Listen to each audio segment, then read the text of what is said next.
The Unrelating podcasts are meant to be for education and entertainment. They don't constitute a service or advice. For personal struggles, please reach out to a medical or mental health professional. Hey, Michelle. Good afternoon. Good morning. And actually, it's good morning. Yeah. Have you ever wanted to travel the world specifically by yourself? I don't have that impulse. I think, yes, in theory, I would love to go off, but I think like after a couple days, maybe being by myself might be hard. Mm-hmm. Because, part of traveling is sharing it with someone or, just kind of having companionship during such a great experience.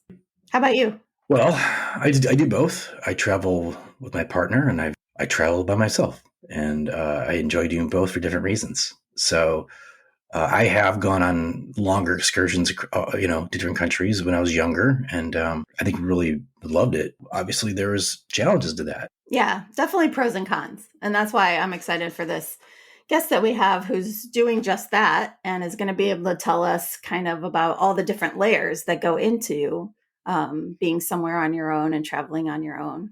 And a side note, his name is Greyson, and that's one of my favorite names in the world. And Kelly, you'll love this actually. I went to math, science, and technology camp one summer when I was like in middle school, and it was at Michigan State. So, and I stayed in the dorms. But one of the other kids that was there, his name was Greyson III, and I had the biggest crush on him. And I don't know whatever happened to him, but if he's out there, just know this little nerdy girl that went to camp with you was like in love with you for 6 weeks. Well, hopefully Greyson III, you're listening to this podcast because you're about to meet another Greyson coming up. Can't wait. Hi, I'm Kelly.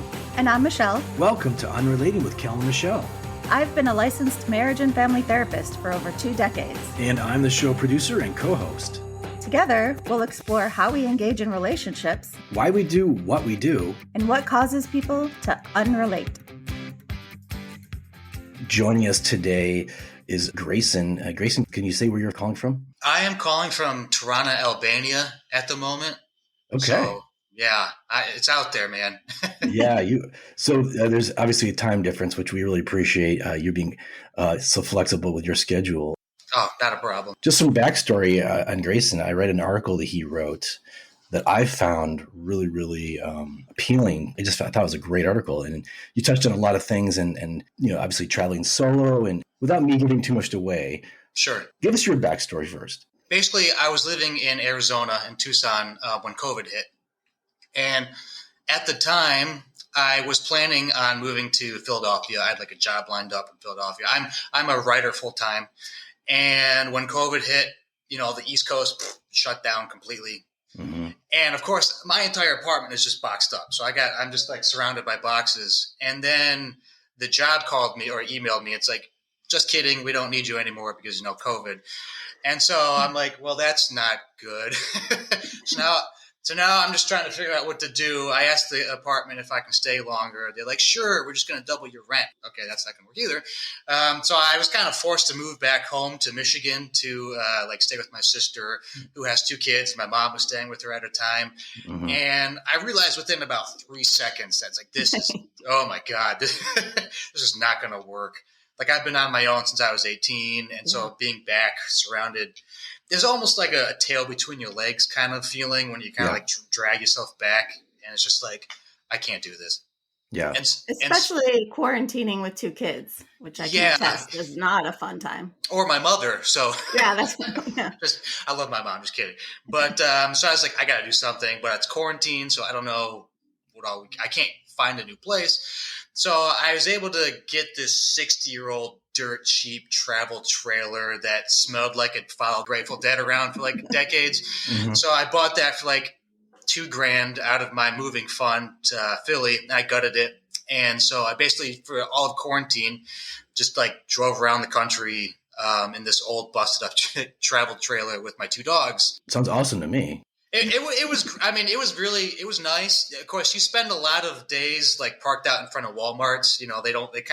No one really talks about the Walmart parking experience, but So there's some really great stuff and some bad stuff. And also I was trying to save, money because my work was not great at the time. I had a mountain of student loans I'm trying to pay off. And at that time, I'm like, okay, I can't live in this thing forever. And so I'm trying to figure out what to do, find ways to, just save money, pay down student debt. And through some weird, happenstance, I was like, well, what if I just left the United States? Is it possible to save money, go to a different country? And so that's what I decided to do.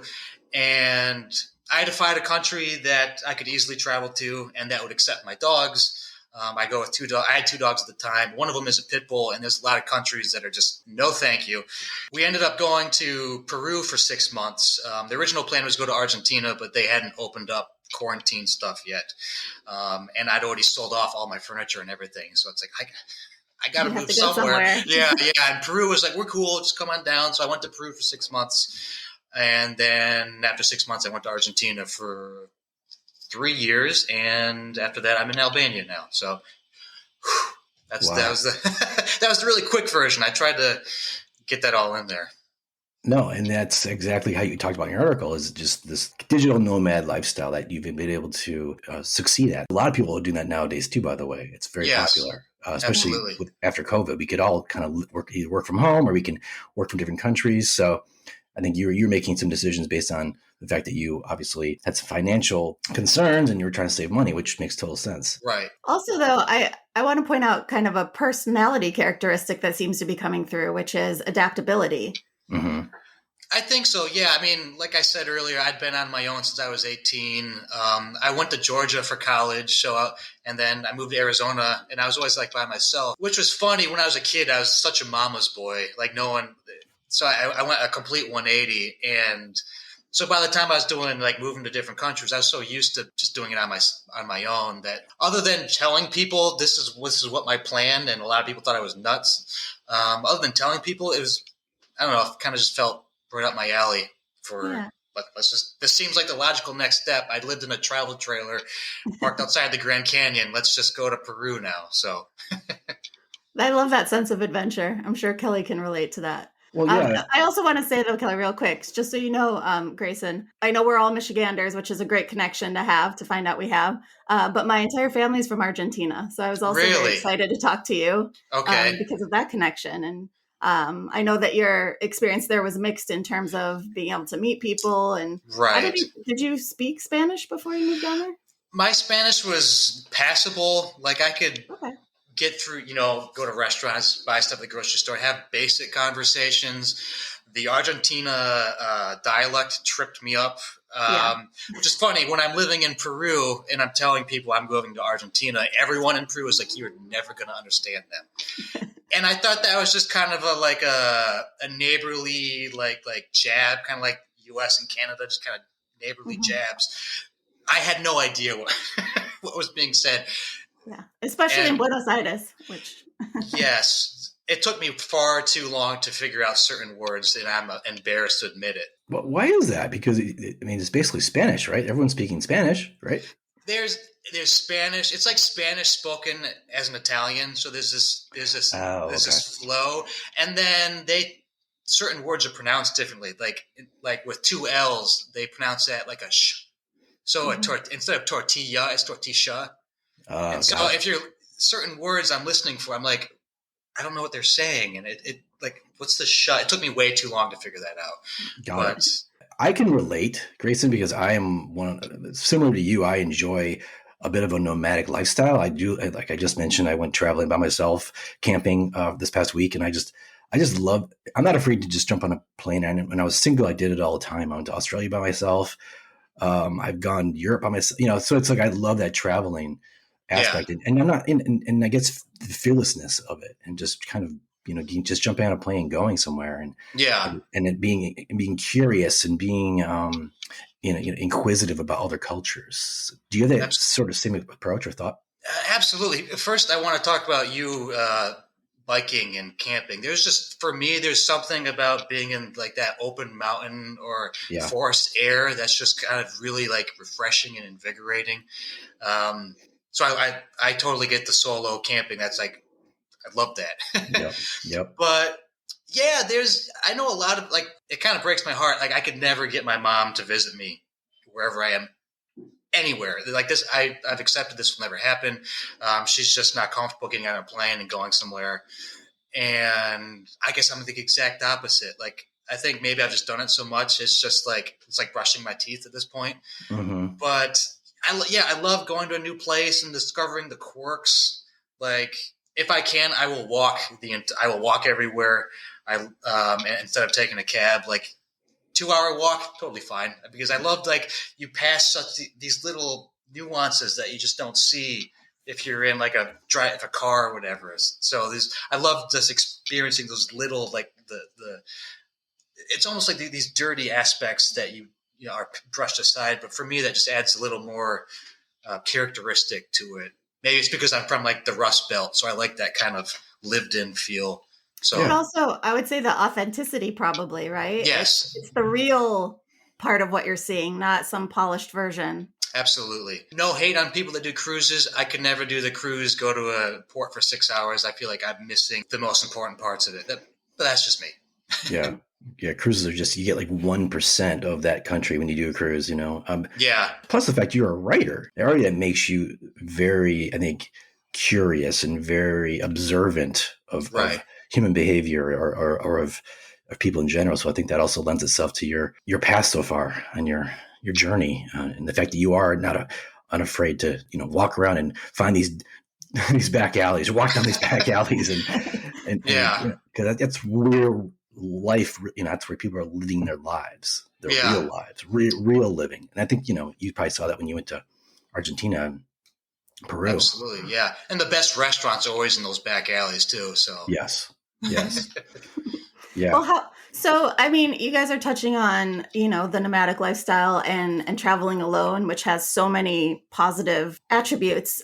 Let's talk a little bit about maybe the downside, because the word alone might connote loneliness. Yes. So I'm curious on that spectrum between lonely and alone, where you kind of found yourself falling. That's a good question. When you first go anywhere, I think there's this excitement that kind of blocks out other feelings. You're just so excited to be in this new place. Like, this is so cool. Everything's like a new discovery. But as that kind of newness wears off and like normalcy kind of seeps in, that you start to realize just more how alone you actually are. When I was in Peru, I didn't have that as much. Everyone was so fascinated with why I was in Lima. Most people thought I was either working at the embassy or in the military. And when I told them neither, everyone was like, "Why are you here?"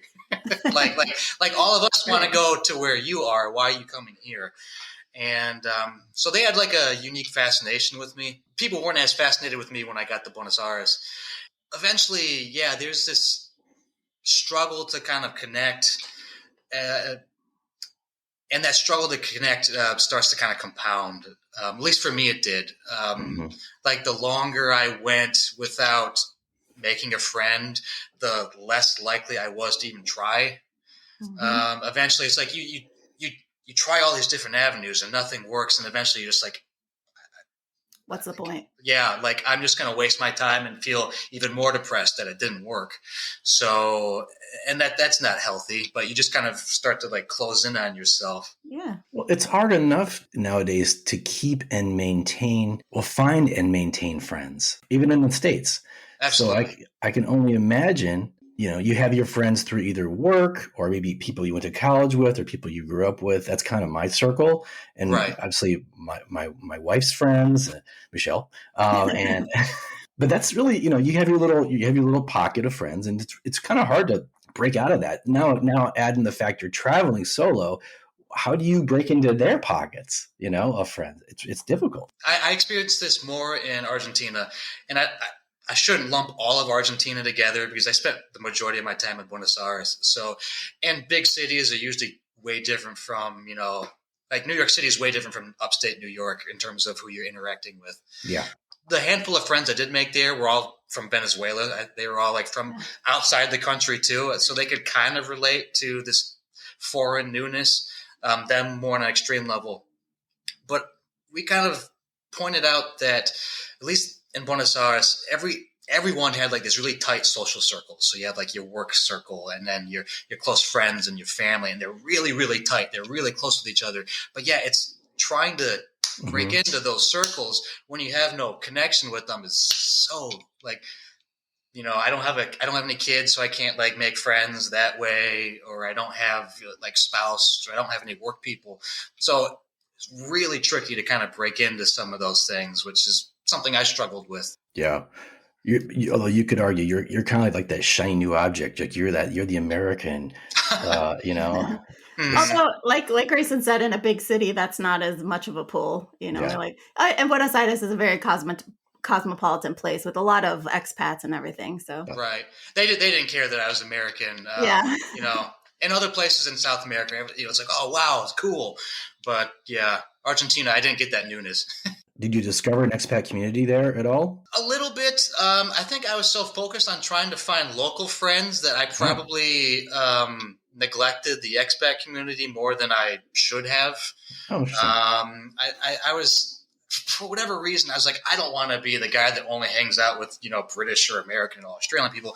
I want to make friends with locals, which was kind of a fair point. Which was a bit of a detriment to me because then I don't really have any friends. Yeah. I'm curious, though, too, about the dog community, because, just this morning, my sister was going to go to some Frenchie beach event, where all the people with Frenchies get together. Right. I'm curious if that made any connections. You had your one dog at the time. Yeah, they love dogs in Argentina. It's pretty interesting. Mostly they were, if I was out with the dogs, they wanted to talk to the dog, not me.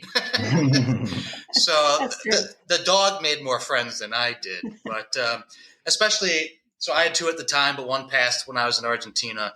But the one I have left, the pit bull, she has 3 legs.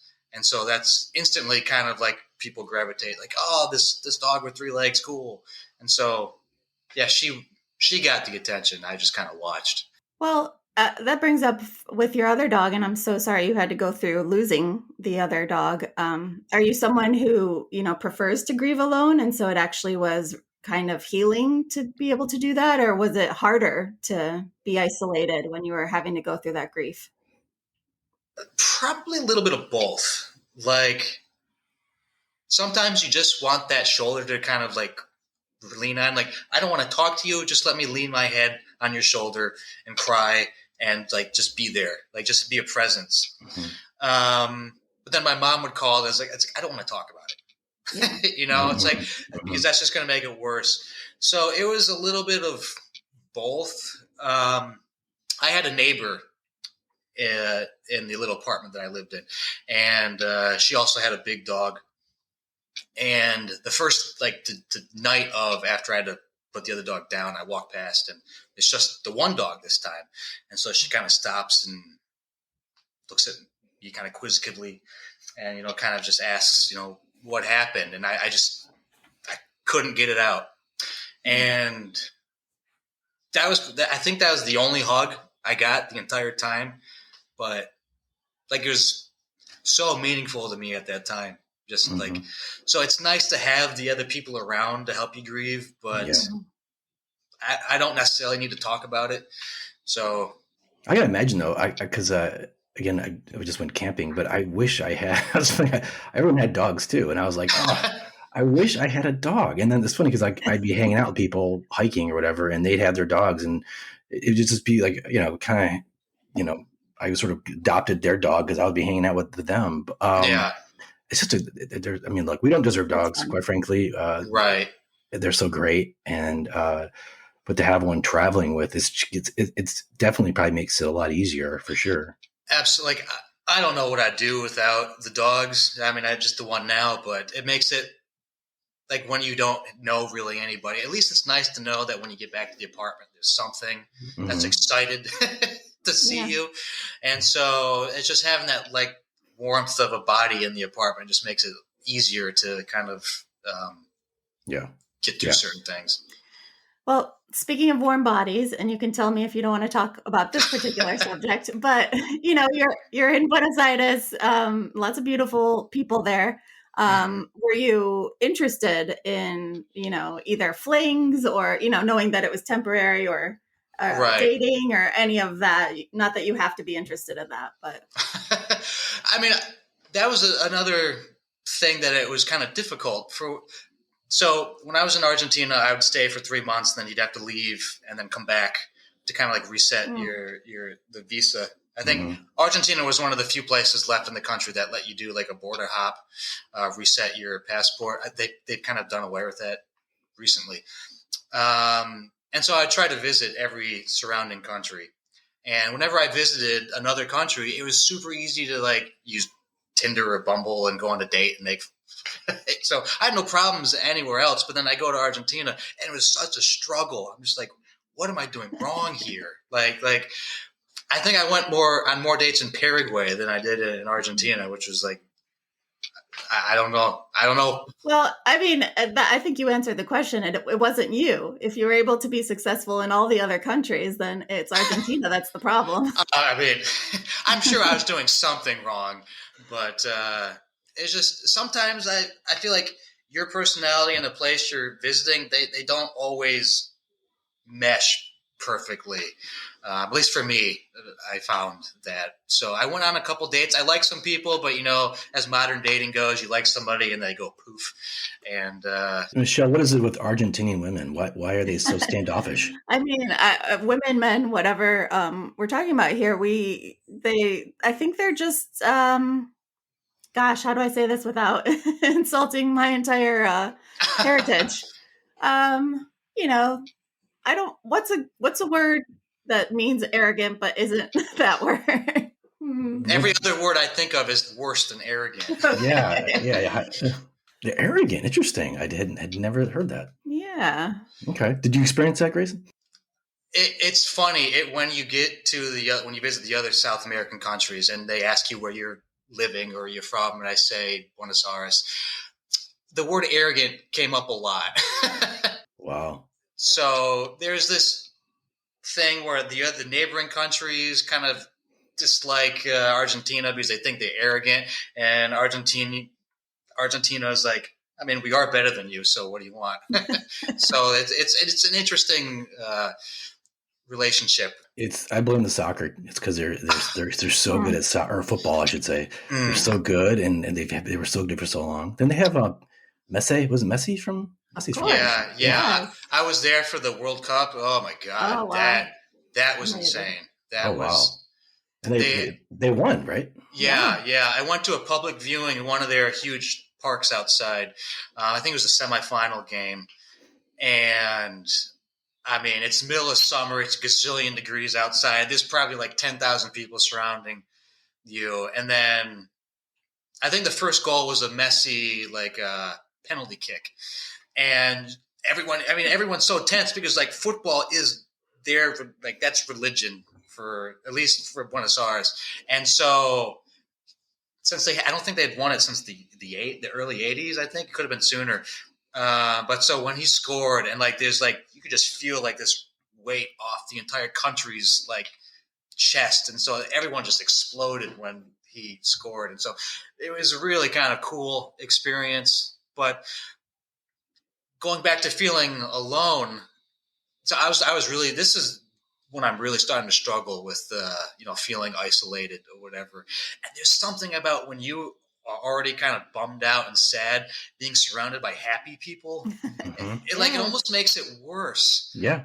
And so after I go to this public viewing of this football game, and they're into the finals now, like, people are, if something can be climbed, there's a person climbing it, waving a flag. There's everyone is so pandemonium. Excited. Yes, it is pandemonium.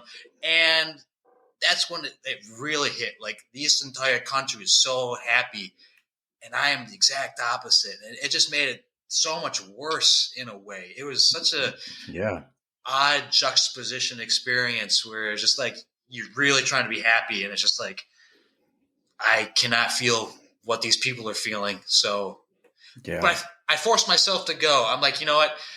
20 years down the road, when you tell somebody you were in Argentina when they won the World Cup, you can't tell them you were sitting at home. Right. So you got to get out. So So I guilted myself into leaving the apartment to take that in. That's amazing that you had the willpower to do that. But you touch on something that a lot of people can relate to, which is, when your feelings are dissonant with everything that's around you, the word you used, compounds earlier, that's a great word, because it just makes everything worse to know that you're not feeling the same way. It kind of highlights it in neon. It's like you were already feeling isolated. Now this is just like you are the ghost in a city of 15 million people. So, would you consider yourself an extrovert, Greyson, or an introvert? Because I have my suspicions, but what are yours? One, when you like me and you just are totally cool with going to any place, you can't be, totally isolated. Like there's a energetic side to that, but I've never been somebody that can just go up to a group of people and just start talking to the whole group. I'm really good. I think I'm pretty good with just one-on-one and individual conversations and just kind of talking, getting to know somebody. But when it comes to giant group settings, I'm fine being there, but I'm not going to be the life of the party. Or trying to which is probably one of my problems with Argentina, because, if I was more outgoing for that, maybe I would have been more successful making local friends. But so I guess I'm a little bit of this, a little bit of that. Yeah, no, I sense it just talking to you and seeing you visually. I can tell you have like a extroverted aura, but you do seem a little introverted. Like you're more of a thinker, and you seem like you're more you're in your head a bit more. You're just which I can relate to a certain degree. But it is getting out of that comfort zone of talking to people. It is really hard. Well, but that's just the fact that you jumped on a plane and you did this to me says in many ways you are adventurous and you are willing to take chances. And that's no different than going up to a stranger and chatting with them. In many ways, it's just another kind of risk, right? It's taking a risk. Well, of course, the downside is what? They don't talk to you. Big deal. you move on, right? But it seems like just a theme I'm just guessing. And Michelle, please chime in. But you're a risk taker. You are adventurous in spirit, right? And I'd like to think so, yeah. Yeah, and otherwise you would not be doing what you're doing. You're doing what your lifestyle is so dynamic and so unique and so interesting. Very few people are willing to do what you're doing. That's why I think it's such an interesting conversation. Absolutely. I know people that they say, I would love to do what you're doing, but and then insert reason for but here. Usually it's something to do with family. I could never leave my family or something like that. Of course, since I've been by my, away from home for so long, it's I was used to seeing family twice a year. So this is, whatever. So you do have that fallback where you do visit them or you keep in touch. Obviously you've got that home connection, which you can always jump on a plane, by the way, or they can come jump on a plane and visit you. That is never going to happen. So yeah, which it's another thing when anybody that's looking to move abroad, in many ways you become responsible to maintain certain relationships, because if I don't message certain friends or family, I would never hear from them again. I think maybe they just feel well, I was the one that moved, so I had to be responsible with maintaining contact. But you find out who's your really, really good friends really quickly, because they're the ones that still message, and then everyone else just kind of fades away. When I was in college, my buddy, my roommate, went to Paris, and he just moved there. And I was so impressed with him. Brian, if you're listening. And I ended up visiting him. Because back then we would write letters. We weren't even, I don't think we were doing email. How old are you? I'm not dating myself here, but I am. Do you have a Hotmail account? Yeah. No, I'm not kidding you. This is before email. Oh my God. We were writing letters. Hey, that's cool. I like that. And I jumped on a plane and I went and visited him right after college. And I was there for maybe 3 weeks. But he went to Paris, got a job, he worked at Hard Rock Cafe as an American, and he was loving it. And he spoke fluent French. Oh, I kind of picked it up when I was there. Yeah. Yeah. And I tell you what, man, it sort of supercharged the rest of my life, because from that point on, I was not scared to go anywhere. That's my first solo trip. Okay. That first solo trip is definitely nerve-wracking. You just sure. Every possible negative situation just goes through your head. You're also talking about a phase of life. Grace, I don't know how old you are, but I know Kelly and I have been through this or talked about it, is when you do realize who your real friends are and who the acquaintances are and who you want to, with the limited time you have, who you want to put effort into. And there's some people, Right. like some of my best friends I may not talk to as often as I'd like to, but they're so important to me, that you make more effort for the people that really matter to you. But now you're in Albania. Has that changed at all, the dynamic, since it's a little further away or a little, I want to say, different than just moving kind of to another America? I mean, it makes calling my mom a little more challenging because we're a 6-hour time difference with East Coast. And so if she's working, like I can't call until like 2 a.m. my time, maybe. So it makes keeping her nerves calm difficult because if I don't check in periodically, she assumes I'm in a gutter somewhere. So Yep. it's the same but different. You're still trying to figure out this, developing a routine. It's exciting that it's different. Yeah, that novelty. Do you think about the future and or what's the next place you're going to visit? I do wonder what going back to the States would do to you in the sense of, reintegrating into just that kind of life. Right. If I went back, I don't think I could go to Michigan. I would feel like, okay, I got to leave now. It'd feel like COVID again where I'm back at my sister's house. Like, okay, I got to leave again. So I guess that's something I'll just have to find out at some point in time. Again, we go back to you have this adventurous spirit.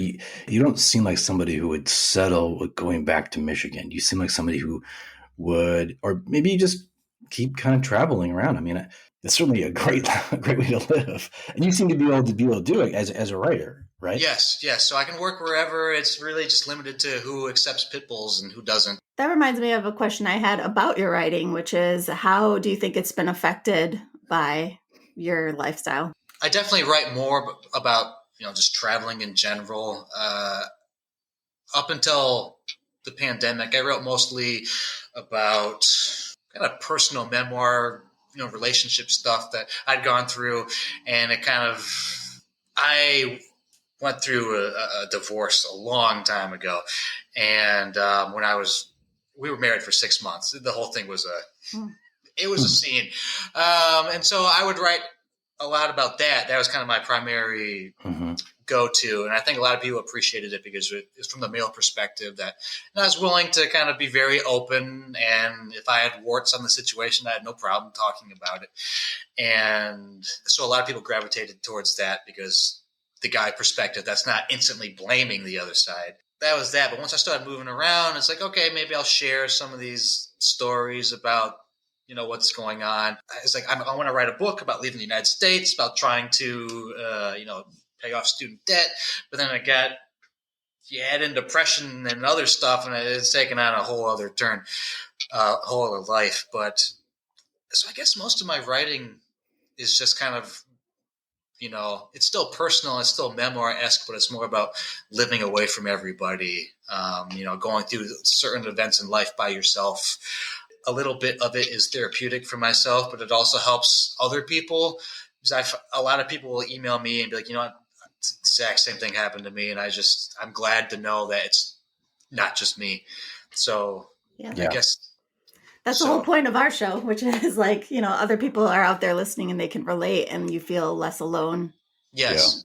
Yeah. There was a lot of vulnerability in that writing, ultimately, like you are exposing yourself. Yeah. And there's risk in that, obviously, but I think you were touching on some really important points that I've personally found interesting, and the mental health part of it, which is you cannot do that successfully while you're struggling with loneliness or depression. You figure out a way, and that's why we're talking to you today. Kelly, I'm going to disagree with you here, which is that you can do it successfully and still have all those feelings, which it's funny. We took different, points from that article because it's like you're doing it successfully while you're having these feelings. You either have to sort it out somehow and help yourself, intervene for yourself and find a way to cope, or get help with that. But both things are coexisting. And especially with Greyson, he's still doing it. So even with those feelings, it can be done. Greyson, ultimately, you've been able to do this. You've been able to work through it. And I think that's, credit to you, Or you're a work in progress. I'm definitely a work in progress, Yeah. but I think one of the things that would help would just be breaking up this monotonous, every day is the same kind of thing, because you really start to get bad if every day is the same, and you just get worse, worse, worse. So being able to leave Argentina for a week and go someplace else, that would actually help, because they would kind of distract me from how sad I was and different things. Like, I'd go to Santiago in Chile, and it was just something different. The weather sucked. It was rainy. It was not the prettiest places, but it was different. And so it was something like new eye candy for me to see. And I was able to, meet somebody for sushi. So that was nice to be able to, meet up with somebody and talk.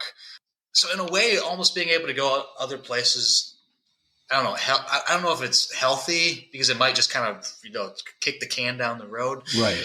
But is it just a distraction, maybe? It is 100% just a distraction. So because you go back to your routine, and it's, But distraction isn't a bad thing. It's not a maladaptive coping skill. It's one that you can employ when you're having a hard time. Right. I don't see anything wrong with distraction. I think going back to mentioning mental health, though, I think the point that I would want to make is that being aware, being vulnerable, mentioning it, with that I think it's important to say that, to have an unresolved vibe to it, to say I didn't wrap this up in a bow eventually. No. I didn't, find the answers to the meaning of life. Right. I had these struggles. I'm having these struggles. That's what people relate to more than some, tale that ends, perfectly. Right. I don't know what would put just a nice, tidy bow on the whole situation, but it's better now. But you still get, down from time to time. Where I get frustrated is in a social media world, and I know, Michelle, you're going to love this, but it seems like everybody shows the best of their lives, right? It's always like, look at this cool shit I'm doing. Right. Look where I'm at. Look what I'm eating, blah, blah, blah. They don't show the downside. You're never going to see somebody show a downside. So it's such bullshit. Ultimately, people are they're pretending. Maybe that's not pretending is wrong. They're living these lives, but they're ultimately focusing on that 3 or 5% that's really cool. What about the other 95% where it's just normal, or even maybe boring? Right. Yeah. It's like when I was in my camper, no one talks about being in front of Walmart 80% of the time. No, we're at the Grand Canyon always. It's like, no, you're not. No, you're not. You're using a Walmart bathroom and buying a really terrible sandwich for a lot of that trip. So imagine, people are now forming this unrealistic expectation that life is supposed to be glamorous, and it's not. And that's I think the danger with if some people are like, I really, I'm going to pack up. I'm going to move to Spain. It's going to be amazing because everyone on social media says Spain's the greatest country in the history of the universe. So we romanticize it. Yeah. But then if you go and then if you start to struggle, then it's like, well, what is wrong with me? Why am I such a problem? And then you just kind of start tearing yourself down. And so at least a lot of the writing that I do now is just kind of telling people, it's like, no, you're going to be by yourself and you're going to feel alone and it's going to suck sometimes. And it's okay for it to suck sometimes. It's not going to be glamorous. And if you get depressed, a lot of people get depressed. And so just know that you're not different. I don't want to say it sounds bad, but it's like, you're not different. This happens to a lot of us. You're not special. Yeah. I'm not trying to say it's like, I'm trying to say it's like, no, yeah. But it's like, it happens to a lot of us. So don't feel like, you're strange or weird because it's happening to you. Yeah. Or kind of what it sounds like you did, Greyson, a little bit, which is to turn it on yourself and say, what's wrong with me? Because that's a mental exercise that doesn't end well, usually. All I'm going to say is it's good that I went to other countries in South America, because if I was just in Argentina and I was terrible that entire time, I'd be like, this is 100% my fault. I'm a terrible human being. No one wants to be my friend. Right. So it's just no one in Argentina wanted to be my friend. So I can handle that. Right. But you don't know what they're thinking, honestly. You might say this person doesn't want to be my friend, but maybe this person's just having a bad day. Who knows? I don't know. Right. Yeah, but like we talk about, our brains look for patterns. So if something happens over and over again, our brain's like, great, I got this. I'm going to categorize this as blank. Okay. And depending on how your mental health is, that category is going to either be like destructive to your mental health or, kind of shore you up. Michelle, we talk about catastrophizing. We've talked about it in the past. This sounds like something that I would do. I would catastrophize and say that, I'm, no one wants to talk to me. Something's wrong with me. Right? Mm-hmm. Does that sound about right? Personalization, it would be that. But catastrophizing would be like, this person didn't want to talk to me, which means no one's going to want to talk to me, which means I'll be alone forever, which means, yeah. Yeah. I do that too. Yeah, it just snowballs into a disaster. One personal question. I guess this is the format for it, right, Greyson? Absolutely. So you mentioned earlier you were married very shortly. Yes. I also was married previously very shortly. I'm just wondering, because I can certainly relate to this, having gone through that experience, I came out of it, a bit gun shy, we could say, and a bit scared to get back into a relationship because I didn't want to get burned again. Right. Do you think that has anything to do with your approach now to meeting other people? It certainly did at one point in time. This was back in 2010. Mm-hmm. So, for a long time, it's just like, I want nothing to do with anybody. Mm-hmm. And then, you get into some destructive behaviors for a little while, which was definitely not healthy. Yeah. I don't know if it's so much now. I don't really, I mean, I talk about, because it's my past, so I talk about it, but I don't really focus too much on, at least with my personal dating life now. Yeah. Perhaps it's subconsciously still kind of lingering, like the little voice, ding, ding, ding, whispering stuff to you. And that'd be okay because you got burned, and you don't want to touch that. There's a reason why we don't grab hot plates or hot, stove because our hand got burned. So right, depending on how badly you got burned before, I don't know, but maybe emotionally you did. It was a rough situation for a while, but I can relate. Yeah, for sure. Yeah. I went through a period where I was a bit self-destructive, a bit taking risks, a bit probably drinking too much, maybe a little bit. And yep. I check. And dating people I probably shouldn't have been, but I learned valuable lessons, and it's all part of the journey, right? Absolutely. Fortunately for me, I met somebody wonderful who's close friends with Michelle. So that was the gold at the end of the rainbow, right? The pot of gold for me. So fantastic. Yeah, it does happen. So that gives you any hope, hopefully. It was funny. I went to a friend's wedding back in Michigan a couple months ago, and he's one of like 3 people I would actually travel back to the States for a wedding for. I've noticed since I was like 5, and everybody there, so it's almost like a high school reunion, and so everybody there is kids, and I'm talking to my mom about it. I'm like, yeah, everyone has kids, and my mom took it as me complaining that I didn't have kids. I'm like, no. I'm like, Mom, I just can't keep it all straight. It's nothing to do with me wanting kids right now, because that would not fit into the plans at the moment. You paint a great picture of your mom. I can almost picture her. Has there been any tension because of your decisions to be far away? No tensions. Okay. Or guilt.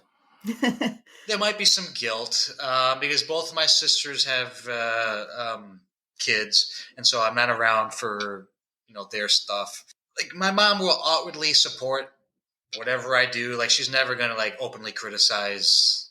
Oh, Greyson wants to go to some crazy country now, so she won't openly criticize. But I can always tell there's this she would rather me be back there, which I get, but for the most part, she supports my decisions. I do wish I could get her to visit. There's something about just being able to show her, like, this is just what the day in my life, like, just so you can just to share that it wouldn't even have to be anything special. This is just like, this is where I walk to every day. This is the gym I go to. And just like, I've always wanted to be able to share that with my mom, but I also know I will never be able to share that. So I think it's almost probably more frustrating on my part than it is on the rest of my family's part, just knowing that these are parts of my life I will never be able to really share with them other than a couple photos and some random stories that don't do it justice. Well, eventually your novel, which will like richly describe your life, and then they'll be able to live through it. Yeah, hopefully, yes. That is frustrating, though. Think about it. It's like you're having these experiences, but you can't share them with anybody, or maybe you don't feel like you can share them with your closest, family. Right. Like, you can kind of talk about it. And even the first time I went back, I try to go back once a year to the States. Like, me and a buddy, we go to a different college football game every year. That's like my reason to go back. Fun. Oh, cool. And so we will go to a game, and then I'll spend most of the time with my family. And the first time I went back was the strangest thing, because I met up with my aunt and uncle and just kind of immediate family. And I was just like, my mom was like, okay, so they could ask you questions that that she wasn't able to answer. And so she kind of made it like this big thing. And then I show up, no one asks a thing about they don't ask if I'm dating, if I'm making friends, what the food's like, what the weather's like. It's like, do they even know that I left? Oh my God. Like, it was this. You can't force them to care. You can't force them to ask questions. It's a little bit, though, and again, I'm going to stereotype, but there's a culture, especially around the area that you grew up in, that I've become more familiar with my in-laws, is, just like, you shoot the shit, you kind of talk to people, but it's more about like past or, remember whens or, current things going on in the town. They were really interested in my sister's new teaching job, which was the same as her old teaching job, just in a different school, like 5 miles down the road. They were all about that, but no idea what to ask me, apparently. See, I would be like a fly on. I know Kelly would ask you 5,000 questions. Like if you're he would take notes. Yeah, I mean, to me, you'd be the most interesting person in the room or in the world. It's so abstract for some people. Yes. Yeah, it is. It is, and it goes back to what Greyson said. If he could show his mom, a park that he goes to, then when he's talking about it, she can picture it in her mind. But without that, it just is kind of poof in the air. Right. What advice, Greyson, would you give others, people listening, about your experiences and about your challenges and how to travel solo, or maybe you just say, don't do it. I don't know. No. Like, if your heart is set on someplace, absolutely go do it. I mean, so your one and only life, you will regret not doing it. Yeah. Part of the reason I did it, I was like, you know what? I'm single. I don't have kids. I don't have a house. I have nothing tying me down. I'm going to regret not going if I don't do this now. Like, I could be 50 and in a definitely not retired. I could be 50, and I would regret not doing this. So absolutely, if you have dreams to go, do it. Don't let anyone tell you not to go, because this is your dream. But just know that there's going to be some, there's always another side of the coin that you don't see. Mm-hmm. So there could be some bumps in the road, and just follow your dreams. If you want to travel, absolutely do it. And live fearless is what I'm hearing. It's like, it's scary. It's to go solo, because something could happen to you. Let's just say, medical emergency. I mean, you don't have somebody right there, right, who could help you. Not to Debbie Downer here. Debbie Downer. Well, how about if we say, tolerate the fear rather than try to be fearless? Because that seems like an unrealistic ask. Right. I mean, embrace being uncomfortable when you're traveling. Yeah. That like there's always, when something's new, it's exciting, but there's also like there's this uncomfortability. Like you're flying into Brazil, you're like, I don't really speak Portuguese. What's going to happen? You're uncomfortable. It's like, just go with it, man. Like Mm-hmm. it'll work out. I promise you. As long as you're not stupid, like and do like really dumb things, it's gonna work out, and you're gonna have a blast. And then you're gonna learn more about you learn more about yourself traveling by yourself than probably doing anything else because you can only depend on you. And Yep. so it's like, and the great thing is you can only depend on you. And when you do it, you're like, I didn't know I could do that. Like I didn't know I didn't know that was in me. And so it's really kind of like, yes, like I can do that. And so then you just move on to the next thing. You're like, that makes me uncomfortable, ordering food at this strange restaurant in an alleyway. Then you do it and you're like, oh, I'm so glad I did that. And you just kind of build upon yourself and it builds your confidence too. Mm-hmm. So Mm-hmm. I think that's, you just got to embrace the uncomfortable. A lot of skills that we don't know we have until we have to use them. Yes. Sure. Yeah. Sure. This is kind of a selfish pleasure for me having this conversation with you, Greyson, because I certainly admire your journey so far, and the fact that what you're doing I think is so admirable. And like I said, I've traveled solo many times, and I can certainly relate to what you're going through, and I'm sure many people can too. But it's very admirable, and I think you should be very proud of yourself, quite frankly. It's difficult for me to be proud of myself. That's just, I don't know. For some reason, I'm not a boastful person, so it's difficult for me to be like, I'm so proud of myself. I know. Are you feeling pride or prideful? Because those are different. Prideful is boastful. Pride is just like, acknowledging, just like you would for a friend of yours or a family member who accomplished something great. That's true. Yeah. I think I get excited for certain things, but yeah, I try not to be too boastful. I blame my parents for that. They wouldn't let me be boastful for anything. So, well, I think something I've picked up on as you've been talking too, though, is that you are thoughtful and you have nuance. And, when you're answering questions, it's like a little bit of this and a little bit of that. So that's not a bad thing. That's someone like nuance is a good thing, no matter what people try and tell you. And just having shades of color in how you feel, that's a great modeling that I want people to take away. So, I mean, I think Kelly likes the story of, just your adventure, and as do I. I also appreciate that, like you said, you're showing all the different colors of the story. And saying, I'm not romanticizing this. I'm telling you authentically how this experience has been for me. And that's where people feel connection, is when they think you're being sincere about how you're actually feeling. Right. I try to be as open as possible. So, and that's also counteracting like the junk that we just talked about with social media.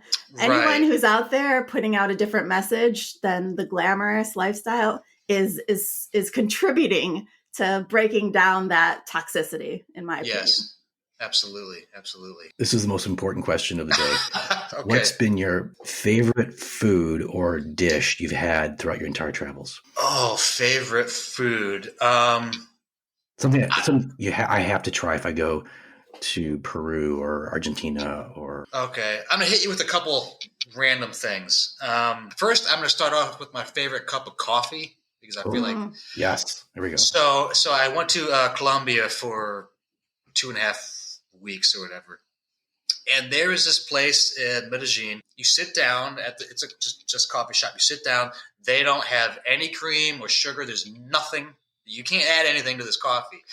And I'd never seen it made. It looked like a science experiment where they have like this beaker with water in it, and they put like a Bunsen burner under it, and then they add like a second beaker on top that has like the coffee grinds, and as the water heats up, it's pushed into the coffee grinds, and then as it cools, it's sucked back down, and the coffee grinds are removed.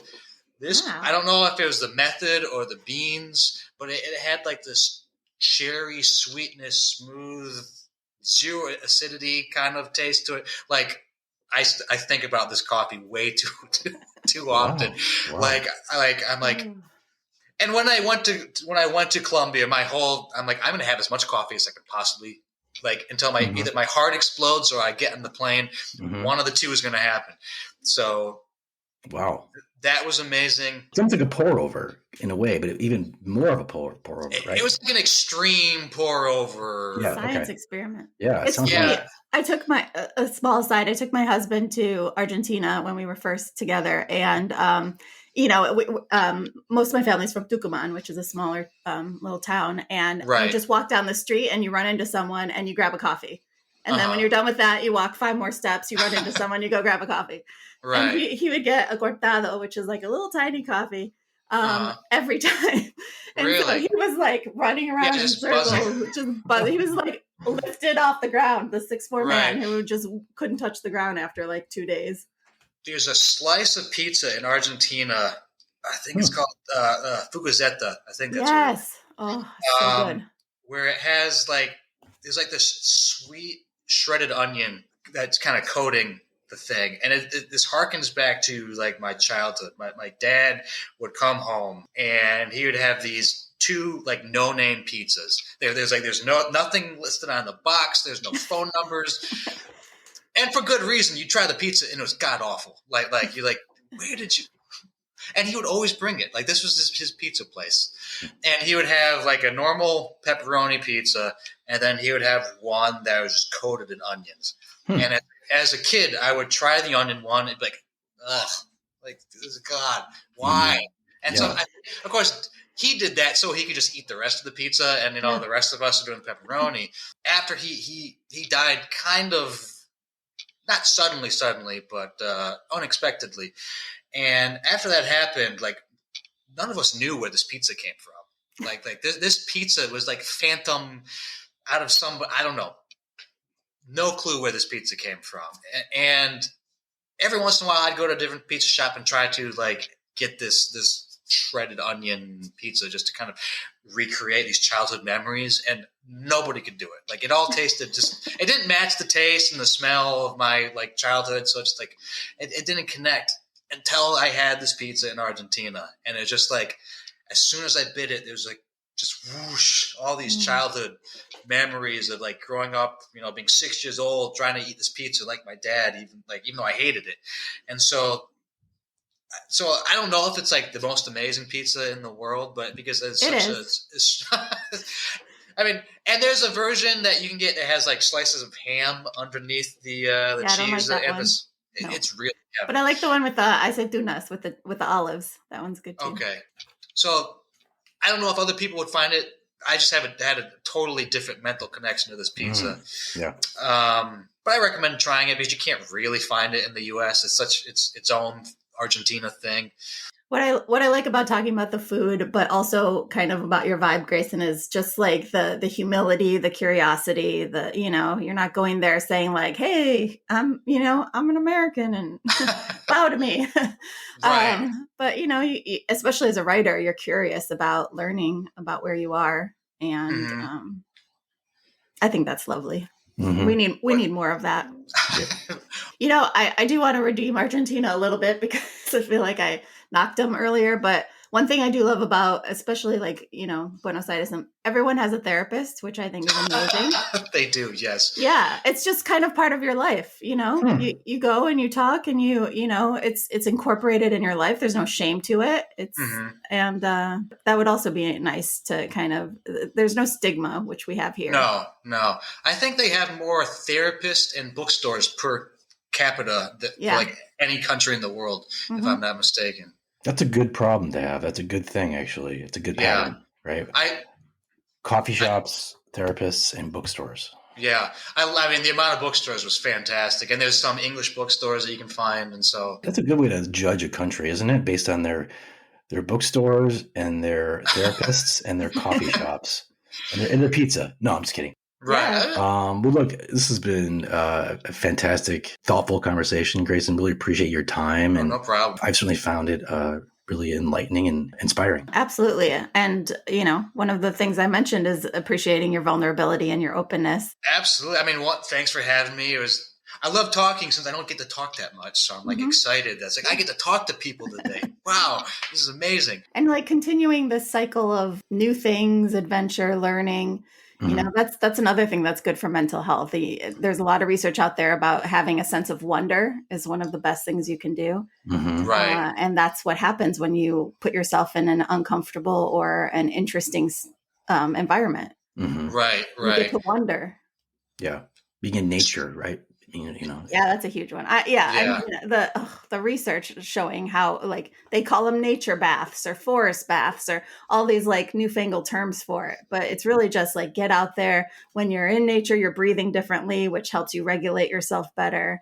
You Mhm. feel connected to the universe, which helps you feel less alone. I mean, the benefits of being in nature are just astounding. Mhm. Absolutely. Yeah. So I'm looking forward to it. Well, thank you so much, Grayson. And yeah, best of luck.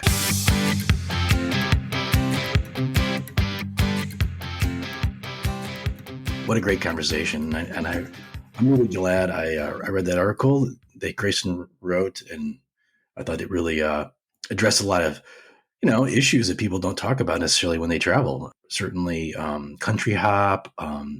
I've done a little bit of that, or I travel solo, and I can relate to a lot of those same themes that he had: isolation or loneliness, or He spoke of recognizing a sadness in him yeah. and that it was affecting him. And I think it makes for a great story because of the adventure he's having, but it's even an even better story in that he's being vulnerable and talking about all the different facets of that adventure. I mean, we can all talk about traveling and the fun. There's a reality to it that people don't talk about. Right. And all these like articles or videos or things people put out that risk being too polished, if Hmm. they were to omit that part of the story, they'd be missing out on a really important piece. It is important because now we're looking at a whole person, not a snippet of a person. Hmm. And that's how other people can relate to the story is seeing the whole person for who they are. And in your mind, you went into clinical mode, right? What were you picking up from him that maybe that I didn't? Well, the first thing that I appreciated about it is his vulnerability, his willingness to talk about his the mental health pieces to his journey.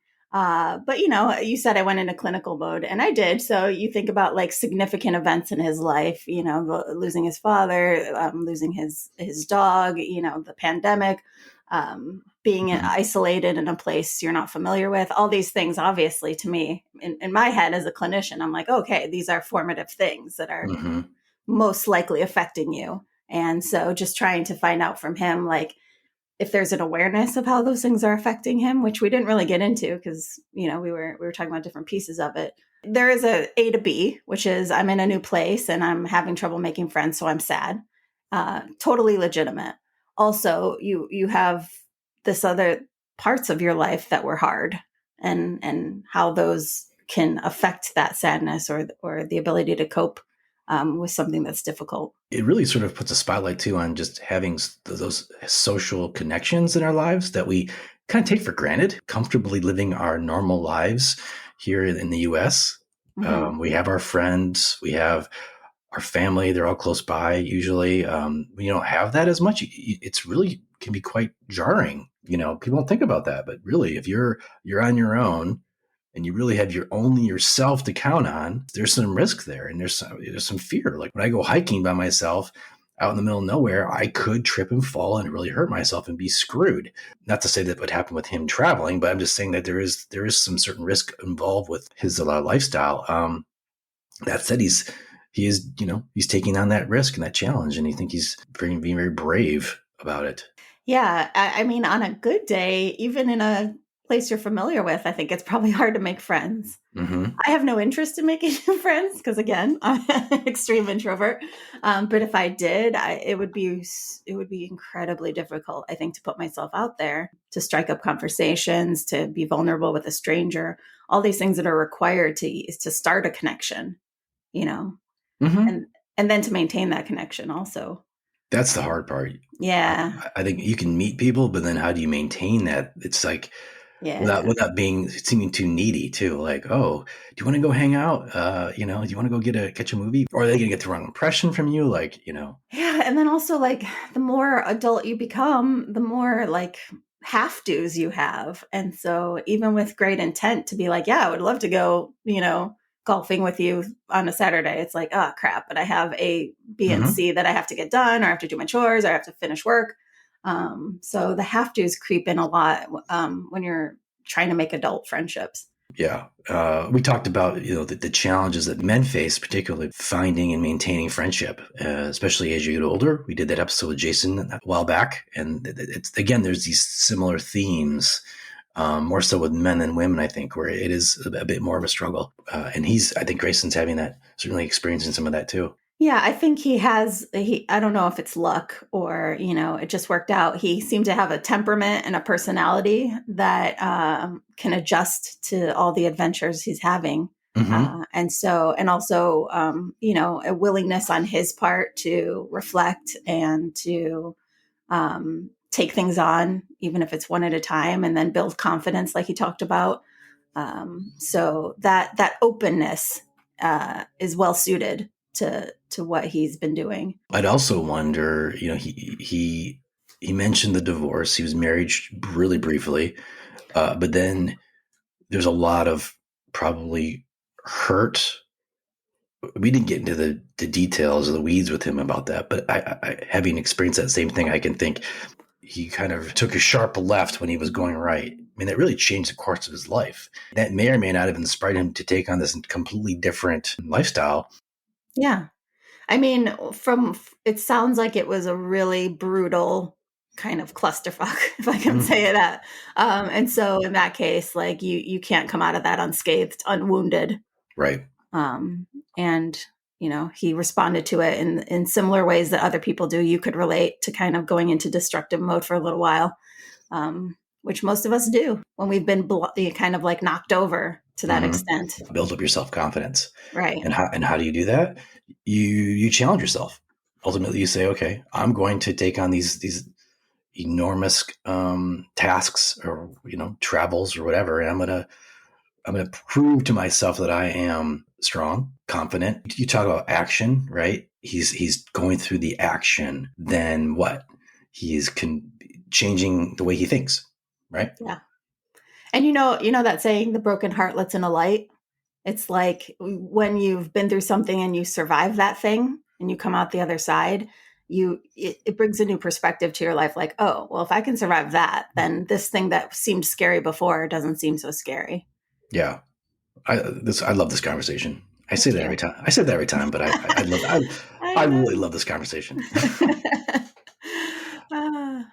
So listen, if you're like Grayson and you're out there and you want to reach out and you want to talk to us, please do so. Reach out to us. And we hope you'll come on. As you can see, they're fun conversations, but we're also talking about things that are universal and really touch at the heart of who we are and who we're all trying to be. And that kind of connection can be rare. If you're struggling with family, friends, or just life in general, In a bad relationship and wondering what to do, or you want a relationship and to set yourself up for success, then we want to talk to you. So make your appointment on Unrelating. to be a guest, ask a question, or recommend a topic, drop us an email at theunrelatingpodcast@gmail.com. And be sure to follow us on Instagram and YouTube.